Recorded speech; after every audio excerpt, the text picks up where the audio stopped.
Hey guys, how's it going? Welcome back to the Kiwi Lads channel. In this video, I'll be doing my preview for the upcoming match between the Highlanders and the Brumbies. But if you do enjoy this video, be sure to leave a like and subscribe to the channel. But nonetheless, let's get straight into this preview. So this game, it is the first game of the Sunday. 4 PM is when this one will be kicking off and should be a very exciting fixture. The reason I say that is because the Brumbies currently are sitting on 7 wins out of the 8 games. And the Highlanders, they are running out of time to try and make it into that top 8. Going into the quarterfinals. But nonetheless, we will look through at the last 3 results for the Highlanders. The first one we are looking at is their narrow loss to the Crusaders. That was actually at Orange Series Stadium, in which they were defeated 14 points to 17 in a very close game with a narrow margin between them and a victory there. But then the next game was up against Moana Pacifica, and as you guys know, the trend is you have a close game with someone or you lose a game, Moana Pacifica get to suffer, unfortunately. That just seems to be the way that it is. They were able to win that game 37 points to 17 up against Moana Pacifica, and then their most recent fixture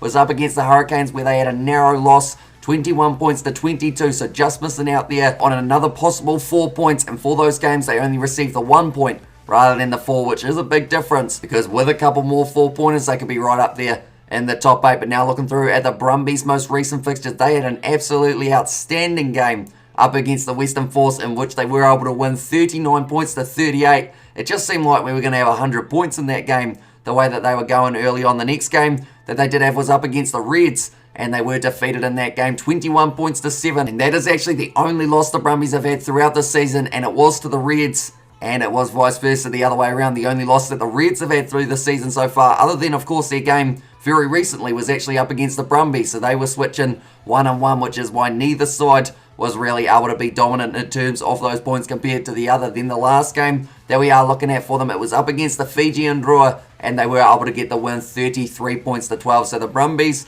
other than that game up against the Reds, they're in some very good form heading into this game. Now looking through at a few key players for both of these sides. We will start with the Highlanders. My key players for the Highlanders in this matchup. First of all, I'm going Thomas Umaga-Jensen. The reason I say Thomas Umaga-Jensen is he has been looking very good throughout this season. Good hard running at the line, and he is actually going to get to play outside centre for this matchup rather than inside centre like we have seen a little bit more recently, with Fatuli Paya getting to slot in at that inside centre role. But I feel Thomas Umaga-Jensen will be key when getting the ball out to the wingers in this matchup. Another player who I feel will be able to perform well in this game is going to be James Lynches. Now, it was between him and Gareth Evans for myself, but James Lynches, I feel he's going to step up in this one and really make himself a right nuisance in the breakdown. Be able to always be there and get aside a couple penalties. He may give away 1 or 2 in the process, but I think overall he will be a little bit more positive than negative when it comes to that breakdown. Then the last name that I've got is Marty Banks. Now, he is going to be so important playing fly half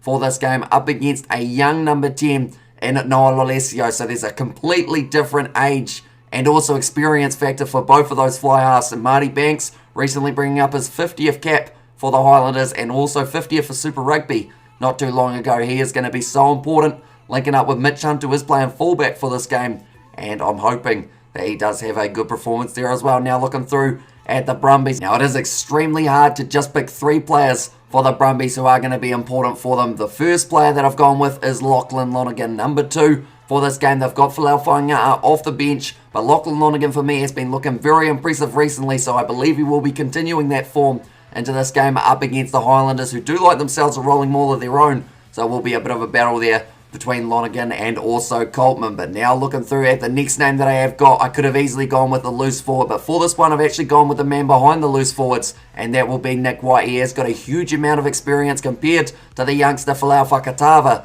in the other side. No Aaron Smith for this game for the Highlanders, so I feel that is why Nick White will be such a key for the Brumbies heading into this next game. And then I've actually gone with the outside centre for the Brumbies here as well, and that is Len Ikitau. Has been looking very impressive ever since making his way into the Wallabies for the Rugby Championship. He has kept that momentum going, and I think he's going to have a big game here up against the Highlanders. But now we are at that stage trying to predict a score and decide who's going to win this game. I have actually backed all 3 New Zealand sides so far throughout this round. I'm saying in this game the Brumbies are going to be the side that take it out, and the Brumbies will win this game by 8 is my prediction I'm going with. I know it's a big call.